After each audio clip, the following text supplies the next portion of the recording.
Hello and welcome to this episode of the Event Manager Podcast by Skift Meetings, the podcast for curious event professionals embracing the future of business events. My name is Michal Neves, and I'm the editor-in-chief of Skift Meetings. In this episode titled The Challenges of Systematizing Event Planning, I have the pleasure of speaking with Jennifer Brisman, the founder and CEO at VOW. Our conversation revolves around making technology work for event management. We talk about things like the amazing benefits and drawbacks of working in event planning. We talk about defining where tech can help in event planning and in supporting the event experience. We talk about why event professionals make the best event tech CEOs. We talk about the change in user expectations and how this impacts mobile event app adoption. And we talk about why ultimately staffing remains the event industry's biggest challenge. I hope you enjoy listening to this conversation. I invite you to check out the other episodes of the podcast, which you can find on our website or by subscribing through your favorite podcast service.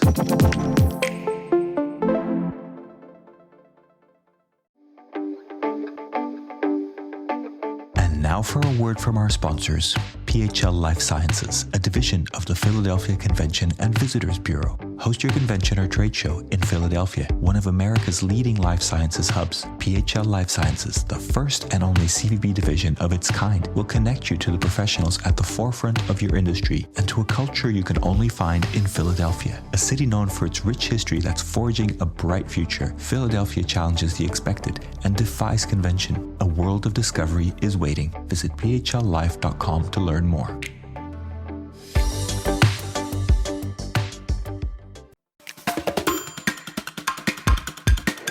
Hello and welcome to the Event Manager Podcast by Skift Meetings. I am Michal Neves, editor-in-chief of Skift Meetings, and on this episode, I am joined by Jennifer Brisman, the founder and CEO of VOW. Jennifer, welcome to the podcast. Thank you so much for having me. I appreciate it. We haven't connected for a little while. I think your world has been changing very, very rapidly, but I'd love to get our listeners to just understand who you are, and I'd love you to start sort of your first connection with the event industry or sort of business events in general, and then take us through to VOW and what you're doing today. I would love it. So in college, I was pre-med, but I actually ran an organization that did a lot of events that helped orientate students to the pre-medical journey. So we had panel sessions, we had gatherings, we scrubbed in for surgeries, and there needed to be someone who coordinated all these things. And that was me. That led to us doing fundraisers to raise money for the group. So I was actually doing fundraisers at George Washington University while I was pre-med. And I approached a local real headline event pro when I was doing a charity event for students, teaching aids to students. And I said, I need help. And you're a famous event planner. Can you help me? And she, sat down with me. We talked about things for hours. She was at the time championing some stuff in the international sports space. She had just launched the Greater Washington Exploratory Committee for the 2012 Olympic Games. And some other great activations. And she offered me a job. And I went to work for her straight out of college. And I got to work on the Princess Diana dress tour. And I got to work on the Viennese Opera Ball and some super exciting events for, I think, also the Principality of Monaco. And that was my first foray into events. And I loved it. And it was a natural fit. And from there, I went to work for two major production companies, where we got to produce headline entertainment, Earth, Wind, and Fire, the Doobie Brothers, and some other cool stuff. And ultimately, I think I had a really hard time with authority working for other people and answering to them. I couldn't quite figure it out. I felt like, like we all do when you start your own company, you think you're the hardest working person in the world and no one works as hard as you do. And you think you're the smartest and no one has as good ideas as you do. And that's really the entrepreneurial bug, right? When you have a passion and a drive and a seed to really do things differently or better than other people. So I really looked hard at the landscape, and a corporate client came to me and said, you did such a great job at X when you were working for them. I actually have to plan like a huge wedding for my daughter. Can you help? And I was like, okay, great. Let's do it. And weddings became socials and socials became corporate. And I loved the autonomy of really being the quarterback and running the ball with all these amazing trades. What I struggled with is how to scale my operation. What I struggled with is, if I can do 10 events a year, how do I do 50? And, what is that relationship in terms of the staff or the staffing that I would need to achieve that? And I sort of very quickly realized that there was no amount of staff that was going to let me do that. This really needed to be solved by technology. But it was 2003. And in 2003, there really wasn't a lot of event tech. There were marketplaces. There were rudimentary marketplaces. And so I looked to eBay and I looked to First Dibs that was just starting then. And I looked to everything that Intuit was doing. I was obsessed with Intuit and QuickBooks. And so I really just couldn't figure out how to do it. So I hired an IT person. I took the first 20,000 I made and I started to build something. And it was built on Microsoft Visual Basic and C++. And I had no idea what I was doing. Very quickly realized that it not only wasn't the right time or timing, but that I was too inexperienced. And that if I wanted to do this, I would need to bring on, at the time they were called IT people and programmers, someone who had really had experience in the space. So I just chose to hone my craft. What in particular were you building? I'm just curious what were you trying to build? Yeah, so I think it would have been, really a marketplace where you would have had vendors and venues. What I couldn't figure out how to do is how to make them communicate and transact. Remember, in 2003, 2004, very few people were on email. There was no Slack. There was no Teams. There was no Mattermost or WhatsApp or Rocket Chat. Like, there were no communications platform to centralize communications, which was something I was absolutely nutty about. And so I did what I could in Google Docs. But yes, it would have been a marketplace, a two-sided marketplace. I couldn't figure out how to make the dots connect. And to be honest, a lot of people weren't even on the internet at that point. I remember purchasing something on eBay. I couldn't transact. It was a Prada bowling bag, and I had to walk to Sutton Place with cash in hand to go buy it from that person, so I could look at products that I wanted on eBay. But at the time, and I don't remember why I couldn't transact. The first item that I bought on First Dibs, I was able to find the item. I couldn't transact, and I wouldn't be able to transact internationally for years. So I was way too early. But I did become obsessed with systems, with systematizing things, with systematizing with whatever tools I could find, how I worked with my partners, both the venue and vendor partners, so that I could spend more time servicing my clients. That's all I cared about. How do I do what I have to do with my venue partners and vendors and keep it really clean and tight to use their time well, but optimize for time with clients? It was really, really next to impossible. So in about 2018, I started to dabble in the startup. Sorry, what happened in between, right? So you had this tech thing. I did 600 events. You continued doing events. You kind of, the technology side went a bit dormant. Correct. You kind of tried to figure it out. Through my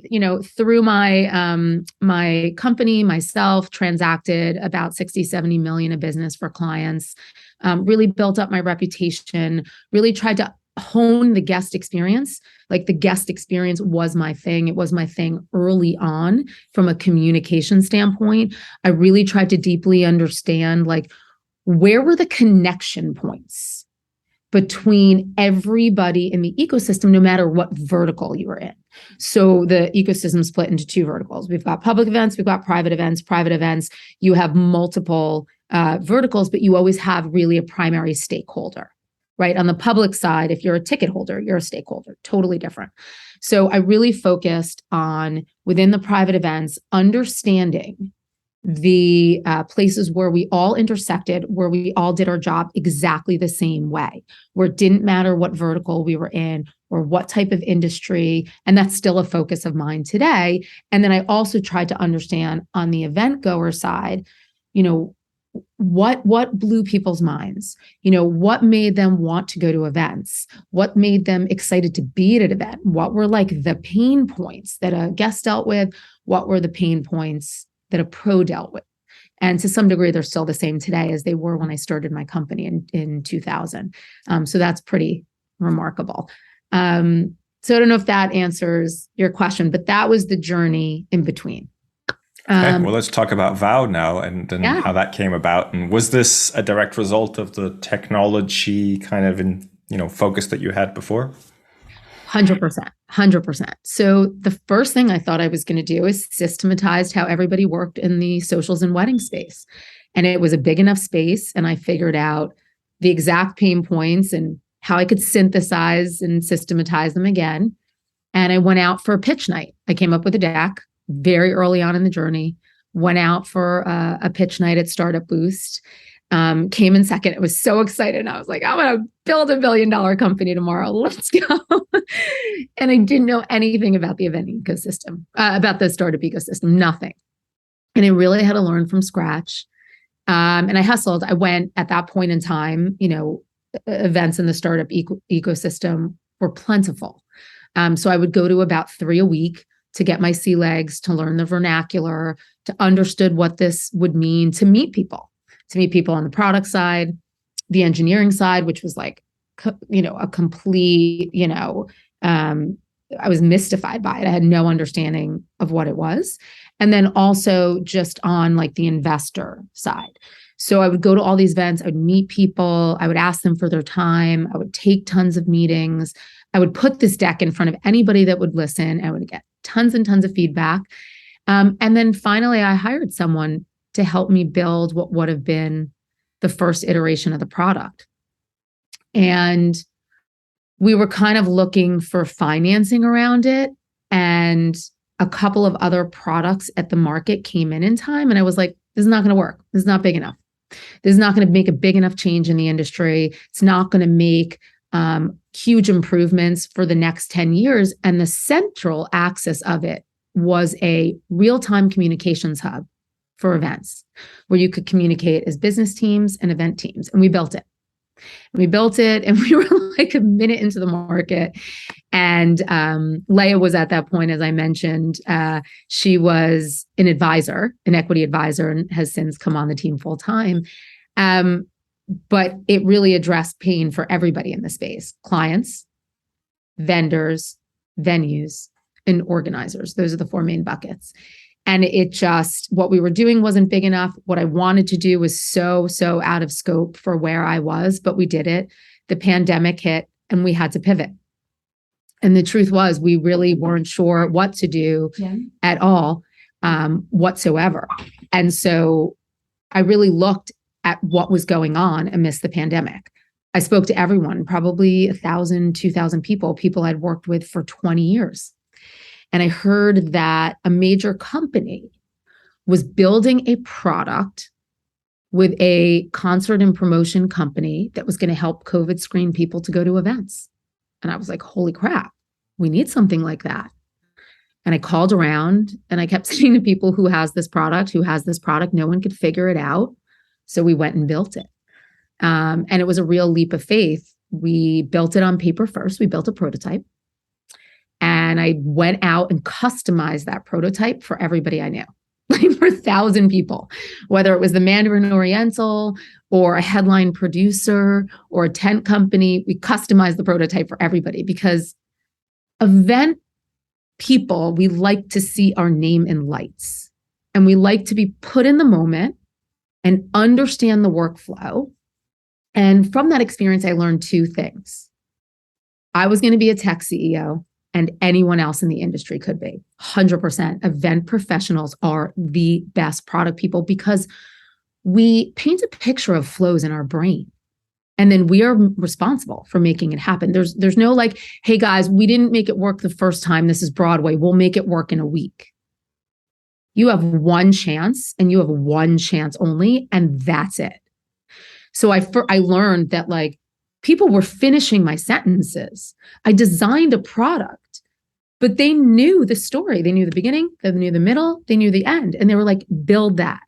And so everybody kept saying, build that. And when I showed it to people outside the ecosystem, they told us we were crazy. I was like, oh, fuck, excuse my language. So everybody I showed to outside the ecosystem, then everybody I showed it to inside this ecosystem was like, build. But there was no events. It was November 2020. It was January 2021, February 2021. There was really only a little bit internationally.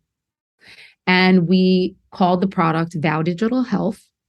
And we would go on through this product, we would grow to handle and protect and COVID screen thousands of events for thousands of event organizers.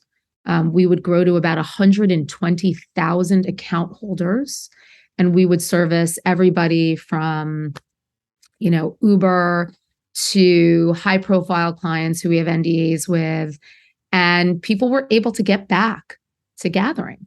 And what we realized through this journey was that, people will do anything to gather for all reasons in all seasons. They will gather no matter the stakes, because that's what makes the world go round.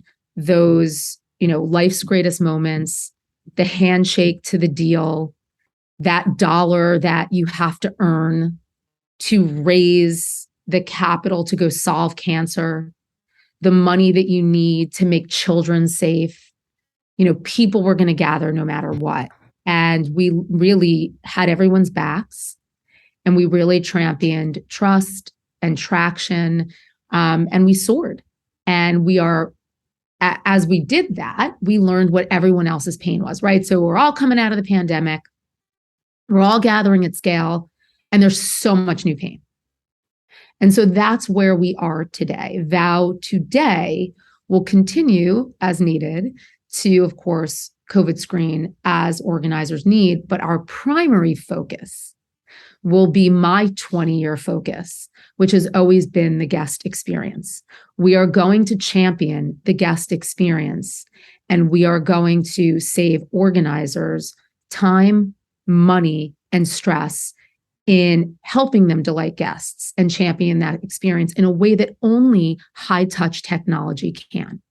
And that's what Vow is doing and will be doing moving forward. And we had been doing it even amidst COVID. So we are automating and streamlining arrival, check-in, tables, seating, and beyond, all in real time with 24/7 concierge support for events. So events are these amazing organizations, right? We put them up. We need them to do really, really specific things and hit really, really clear KPIs really, really quick. We can't do it over. And then we tear them down. And then we have to build it back either quarterly or the next year or in some type of cadence. And every year the stakes are higher. And every year the return on investment has to be greater. And those KPIs can't drop. And again, why do we spend time and money in doing this if we're a client? Because few things have greater value than the human experience, than IRL events, right? Which are always going to soar. We took a hit, but we're always going to soar. And so Vow is really leaning into that. We are leaning into helping organizers scale themselves. On the organizer side, whether it's in-house or out-of-house organizers, we are helping them scale themselves and their teams internally. So for organizers, Vow will be multiplayer, and it'll be the first multiplayer event technology. And that will be really, really exciting for us. So if you are planning an event for 1,000 people and you have 30, 40 sponsor tables, everybody's working in Vow in real time. People aren't shuttling around administrative logins. They're not shuttling around Google Docs or Airtable. They're really in schematics, and they're working all in real time in the right way with the right notifications and alerts. So we're super excited, and we are just a few weeks from putting it in the market in terms of our native mobile apps on iOS and Google Play. And, that's sort of where we are. Sounds like an exciting journey. Are you ready to celebrate your successes in the world of meetings and events? The Skift Meetings Awards are back for 2024, recognizing the most innovative business events companies across 15 categories, and we want you to be a part of it. Winners will feature on Skift Meetings, sending a clear signal to events professionals around the world that these are partners they can rely on. The final deadline for submissions is June 11th. We encourage you to start your submission today to secure the best entry rates. For more information and to start your submission, head to live.skift.com. So I remember when we last spoke, still kind of more in the pandemic, and Vow Health was kind of the main focus. I remember that you had a number of challenges that weren't necessarily about your product, right? It was about, how vaccination cards are made and the challenges of getting those kind of checked. And it'd be great for you to just give us an overview of that, but also what I wanted to ask was, what did you learn from that, or what were you able to apply from that to what the product is like today, or to the development of the kind of future versions of the product? Yeah, absolutely. So amidst the pandemic, what Vow Digital Health did was take something that, while an organizer could do, they'd be doing it for the first time, COVID screening and tracking and clearing, and it let us do it for them at scale. So obviously that was the first thing, is they really learned very quickly how fun scale is. And every organizer, right? Like, because a lot of times, depending on who you are, you may not be touching a tech stack, right? There's a very small part of the market of event organizers and professionals who day to day are touching a tech stack for their clients, right? They have certain tools that they use for their workday. There's not a lot touching tech for their clients, right? Registration, sure.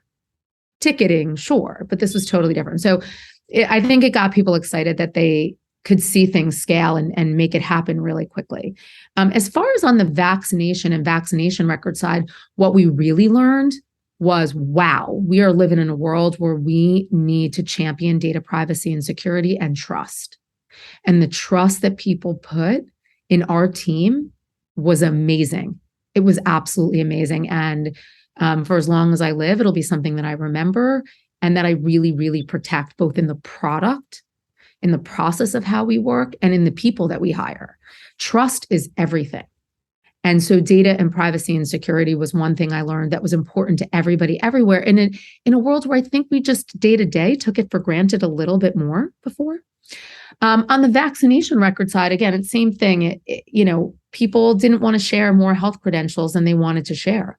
One of the ways that we were disruptive around that specific question, we didn't keep people's health credentials. We purged them. This was like a really big disruption to people. Everyone would come at us, big names, and say, hey, we don't want you to keep our health credentials. And we would say, great, we're not doing it. But if you had a fully completed vaccine on Vow, and the next event you went to, they required a fully completed vaccine, no problem, your status is there. So we treated it as a badge without keeping someone's precious health credential. So that, very specific. And then everything else we learned was about the pain of really economics. People could no longer get the staffing at the price that they wanted, and everybody's jobs were costing more, and people wanted to spend less. So we had to touch the top line, the bottom line, and everything in between. And when you reduce the amount of staff and you reduce the costs on overhead, you really help organizers out. So if they can do, instead of doing 10 events a year, they can do 14 a year because of your technology. That's really material and substantive. And then as we grow our feature set, they'll be able to scale more parts of themselves that are not specific, again, to a vertical. So what we really learned was like, wow, coming out of this, staffing is a huge pain. And it's a little bit insurmountable, and the costs are killing everybody. So that was probably the most powerful non-COVID thing we learned. COVID thing-wise, certainly data privacy, security, and trust. Fascinating. And then you mentioned something quite interesting about the tech stack and how planners are not in the day-to-day tech stack. Is that something that you think is going to change because planners and event professionals have been much more involved with tech through the pandemic than they would have been before? I think it's two things. I think amidst the pandemic, and since everybody has become more demanding of digital products, I think they've also become more open to using digital products. Certain people who used to go to the bank before, they're now scanning in checks. Certain people who said, look, no way am I getting on a chat platform or Slack, they're getting on. And I think that event pros are more interested in tooling with their own technology, whether it's trying out different reg or RSVP or guest management systems, whether it's trying out different event marketing platforms. I think they're more interested, and I think these platforms have made themselves a little bit more intuitive. Where I think it gets confusing to pros is if you have to use more than one of them. That's where the wheels fall off the wagon. Everybody's fine if they just have to use one piece of technology for their event, right? And that's also, it's something I think Julius posted about the other day. It's also where a lot of event technology pigeonholes itself in trying to be all in one. So, yeah. Interesting. And so tell me about the vow approach, because it does feel like it does some of what some of the apps that do everything, or some of the technology that tried to do everything, but have you consciously made choices to only do a few things very well? Yeah. We have nothing to do with event planning or management in the traditional sense of the world. So let's look at the continuum of what happens through an event, right? You have an inquiry or a lead, then you got a sale. You've got contracting and planning, and you got production. That's it, right? Doesn't matter what the event is. Someone comes in, they sell, they contract, they plan, they produce. That's the whole journey. So most of the event technology in the market, or technology touching events, falls into two categories. Either it's marketing oriented, those are some of the biggest ones like Eventbrite, or it's planning. We're really not touching planning. We're really focused on streamlining and automating guest management, starting with arrival, check-in, and beyond. We're really not going to be an all-in-one tool for events. I believe that is why, one, investors have a hangover about the event ecosystem, because no one's fulfilled that prophecy, and they're not going to. Because where technology soars on the planning side is when it is specific for the type of vertical it's in, right? If you're registering for event, you need really event registration. If you're RSVPing, you really kind of start with that. If you are a fundraiser or a gala, you need the ability to transact and take in donations and manage your donors. There's just too many verticals to be an all-in-one.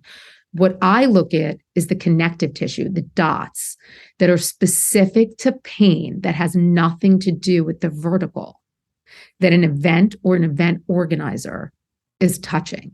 And I think that's where people fail. So no, we are not trying to do everything, because I also know as a tech founder, we will fail and we will fail miserably. So we're really late stage event management and going into the guest experience. And that's what we're staying laser focused on. And that's what we will continue to be laser focused on learning ahead. But listen, we believe in letting the market pull product out of us. So as we do that, we are excited to understand what the new pain points are. And if we have to build or pivot further, we will.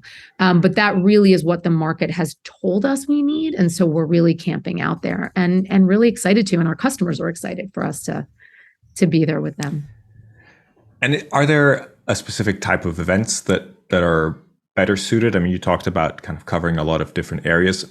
I'm thinking, particularly pre-pandemic, we had a lot of the event apps that then pivoted to virtual events, but they were offering a whole range of things, right? They went from the kind of trade show app that would have the show floor map, the matchmaking, a lot of the features that you may have in Vow or not. But how are you kind of differentiating yourselves from those kind of solutions? Is it specific to specific type of events, or are you kind of saying, hey, we're going to do any event, but we're going to touch on this particular area? Correct. Any event, but we're going to touch on late stage on-site event management. What you're talking about with the other type of events is, just different softwares. I mean, virtual was really never a space that I was passionate about. And I remember the moment where I went to my first and key advisor, Andy Bromberg, who's the CEO of Echo and the past CEO of CoinList. And I said to him, it was like October 2020. And I said to him, I just don't feel passionate about virtual, not this virtual, not in this way. And he said, then follow your conviction, follow your passion. It won't lead you wrong. But what happened with all those products is anytime they saw a gap, they tried to fill it, right? Like that's what you do. You see a gap. If you have an engineering team and the tech and the bandwidth and the economics and the time, you go fill it. I don't know that the market penetration, I don't know that the market has responded to that, but that is what these companies have done, and understandably so, right? You have to flywheel your customers from one feature to the next and upsell. And then they all went into competition with each other and reduced fees or not. There was, as Leah often says, no loyalty in the space, none. So we start from a place of loyalty. We are for pros, by pros. We are focused on this specific segment. We're going to champion this specific segment. And I genuinely don't know that I see a day where we are going to go to, event management or event planning. We're not going to be a CRM. We're not going to be a two-sided marketplace. Those are the areas we're not interested in playing in. But you're not doing things like convention floor maps and things like that. Features like that is not really part of the plan. No, and I think that the people who do those really, really well. And there's a couple of them in the space, and they're only so hard that you can scale, right? So there's the sort of like the flat 1D, 2D, and then you're talking about sort of the 3D movements. I think a lot of the new plumbing that's going to come down the pike as we see, Web3 and other things unfold could change the landscape a lot. I don't know that to be true. I'm not an expert in it, but I think a lot of those technologies are old, a little bit heavier, a little bit clunkier. And then on the CRM and other side, a lot of them are legacy tech. And so I think it'll be hard for them to pivot as is. They might have to sort of do some rebuilds. And are you planning to then, or is this part of the product already, allow connection to HubSpots and things like that so that the data is then connected? Yeah, we can. I think there's, depending on where someone's list is, that will come into Vow. So any place a list resides, that will come into Vow because we'll govern the guest experience, we'll champion it. And that will be easy enough for them to ping our API and get what they need.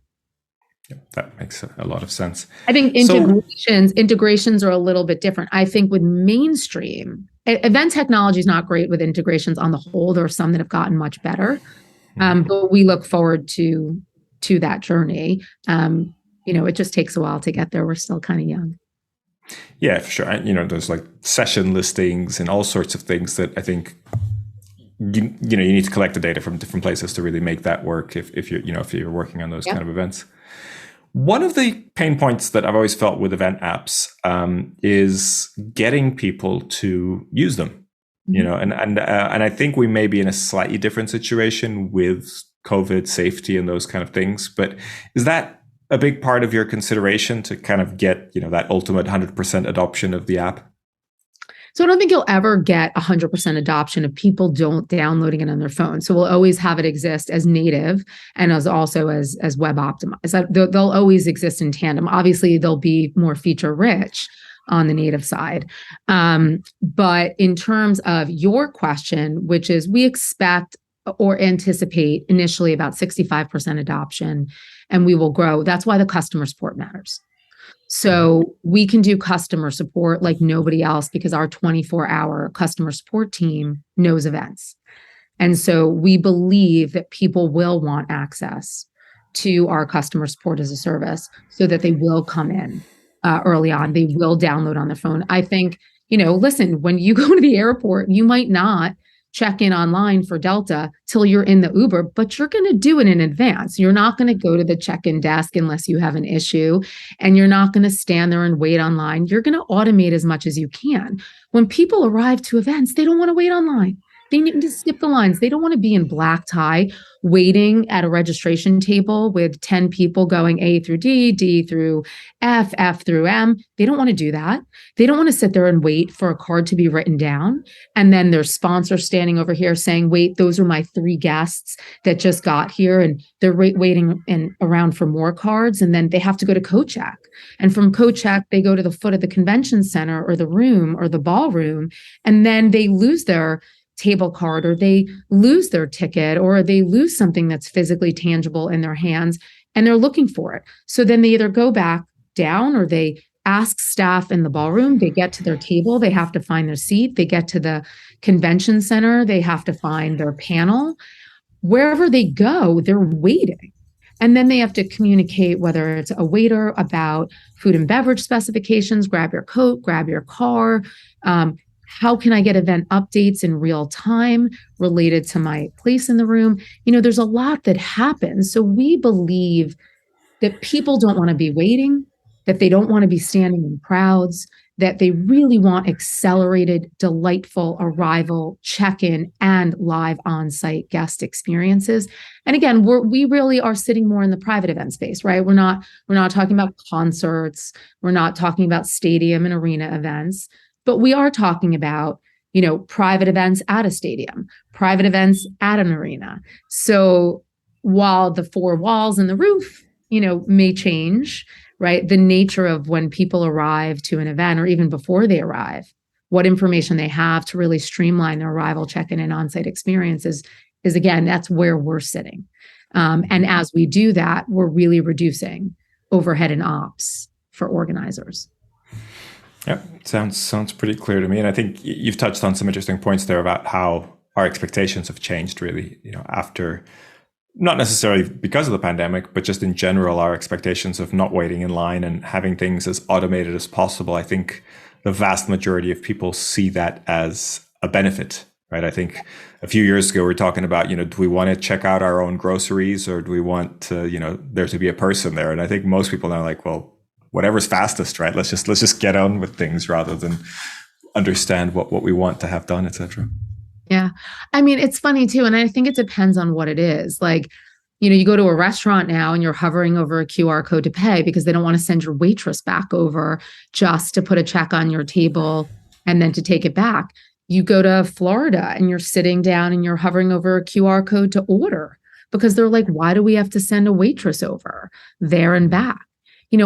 I think, the school of thought is that you want to streamline things in a high touch way. Like, we in events, we think of the guest interaction, our interaction as organizers, venues, or vendors with the guests as like the more that we can be gracious, 100%. But I think people are okay being touched less, meaning getting less emails, having less stops across the event journey, not being held up, not being in large crowds, not having to wait for the things that they want and need. And so when we go to meals, or we're driving in a car, we order DoorDash remotely, or we say, hey, Mercedes, I need to change a tire. Like, everything has become so automated. But at live events, we're still dealing with the exact same flow of our guests now, today, that we did 20 years ago. Yes, you can get information about the event on your phone, but there's no technology that's changing your own personal experience for the better at that event.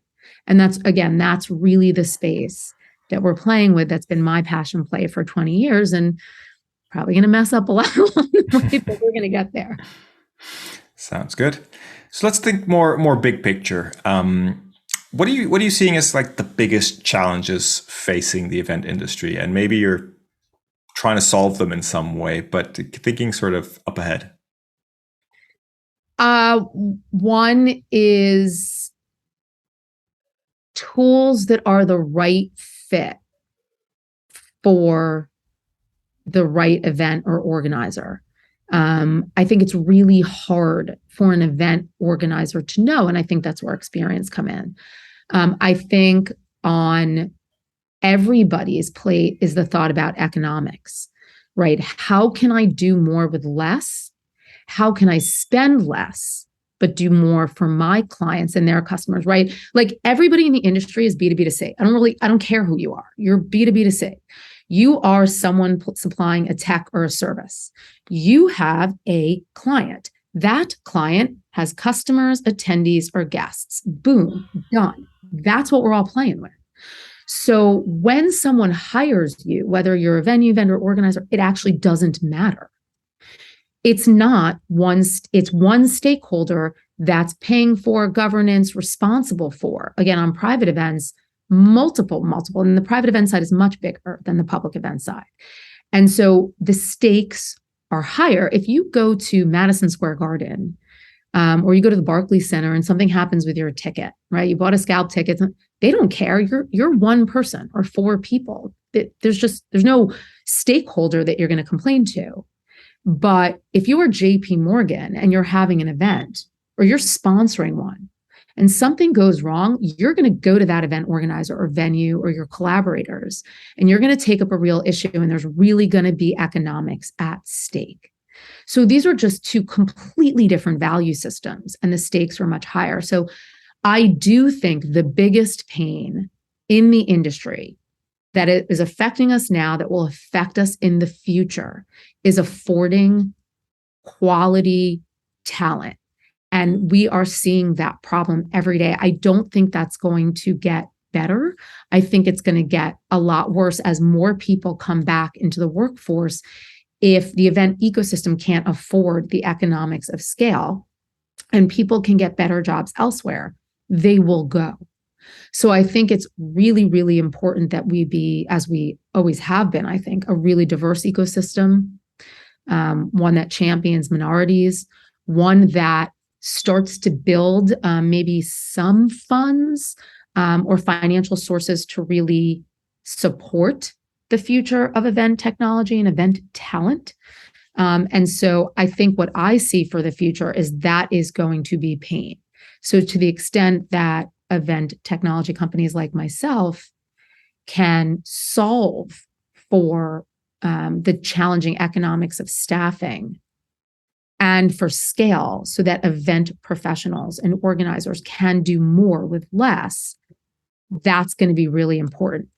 And look, I have absolutely no understanding of what will happen with the metaverse, with Web3, whatnot, but we also need really, really smart minds. I mean, people 100 times smarter than I know nothing.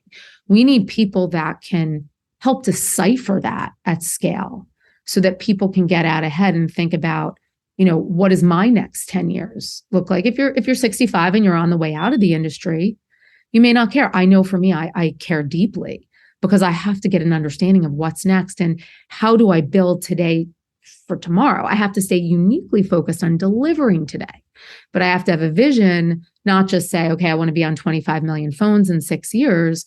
I have to have a vision of what's the new plumbing going to look like of the world. That might be my chassis, or that, might be what I have to build on. I don't have enough knowledge to know. So I spend a lot of time talking to people about what that could possibly look like and feel like. So I think the third thing I would say is education. I think, as event pros, we're so busy. We're so busy doing our craft and whatever we're good at. But I think it's so important to learn new things and try new things, talk to people, get educated. It's really hard to find the time to do. I never was good at it when I was an event producer, but I think it's, I have a whole new respect for it. So it is why Leigh and I go on site for a lot of events that are in New York. We're going on site tonight. Why? Because we get to see the technology on someone's phone, which is exciting when you've built it. Because we get to see the other pain points. We talk to customers, like what was amazing, what was terrible. clients complain to us, we're like, we got it. We get to look them in the eye and right then and there say sorry and really have an immediate feedback loop with them. They love being heard. We get a little bit of a moment to tell them what's next in real time and say, look at that line. That's going away. That line's going away. And then they get really excited. They're scared if they think we're going to move their cheese. So we look them in the eye and we assure them we're not going to move their cheese. And we get to look around and see new pain. So in a way in which it's how I get to get educated and talk to my customers. And then I go to startup events to learn like, what's next? What's future plumbing going to look like? What are the beats that are going to affect me in my industry? So I try to be informed for them as well. And then if I know stuff, share stuff. I don't know a lot, but I share what I know. Well, thank you for sharing with us. I think this has been really, really interesting. Do you have any kind of clear vision of the future of the industry? And I guess I'm asking this more from you go to an event now in 2020 and it looks a certain way. And if you think about a little bit further down the line in, let's say, 5 years, something like that, do you expect those events to be different? And how would they be different? I expect the journey to be different for the guest. And God help us all, I'm going to be the one beating that drum and getting us there. I want people to leave their home and their vow angel is sitting on their shoulders and it's saying to them, Waze says the drive is X. You should get going soon, put on that lipstick. And, these are the routes you're going to take and you're putting on lipstick and those routes are happening, in the cloud in front of you. And as you get closer, telling you where to park because there's some sense of this lot is full, but that one's not. And you're going to Barclays and it says the shortest line is on the northwest side of the street. And as you get closer, your vow account is saying, hello, Miss Brisman, it's great to see you. Do you want to order from the concession stand now? And then you're walking into that event and you know that wherever you are, the waiter, the private event knows what you're allergic to, is able to greet you by first name. When you want that drink, it's ready at the bar. You're not losing valuable time enjoying a show, networking with people, which is also equally valuable, or hearing that headline speaker because you're standing at the bar getting in the drink. So, it's not going to be in 3 years, maybe 5.5 to 6, but the vision is really that journey will take on a whole new meaning and level because events are one of the most valuable tools for marketing, PR, brand, engagement, loyalty, product launches. So I think that, we're going to invest, our money in building technology to accelerate the guest experience well before the guest gets on site. And I think that was one of your questions that you had in your lineup. And that's really our vision and what we're looking to do. And Vow is elevating that experience and they're doing it in the cloud. So, a girl can hope. Sounds like a great vision to me. I really appreciate you kind of talking us through the vision because I think it can be very abstract, right? If you're talking about event, app features and tech stack and all this kind of thing, well, that's interesting, but what does it really mean? And I think having this vision of how smooth it could be to attend an event in the future, I think a lot of people can get behind that, right? Yeah, I hope so. Well, thank you so much for the opportunity and the great questions. We really appreciate it. Thank you for being with us. And I want to ask you the last question we ask all our guests, which is for you to recommend someone else to be a guest on the podcast. Yeah, I don't know who today really is kind of the foremost expert on Web3 and the metaverse. But I think, to the extent you can find someone who really is the expert on the tech side, not, just sort of hypothesizing and really, play around with them to understand how this would affect or could affect the event ecosystem. I know that I would certainly love that. And it could be someone on the entertainment side. But I'm really passionate about it and I really try to understand it. And I think it's important. So I think it would be somebody playing in that space who really knows their stuff and who can really, really break it down and apply it towards our industry. Excellent. Great recommendation. We'll definitely keep that in mind and find the right person to fill that bill. So that's brilliant. Jennifer, it's been a pleasure. Thank you for being on the podcast with us today. I wish you all the success with VOW and looking forward to hearing more about it and how it develops. Thank you so much. I appreciate it, Miguel.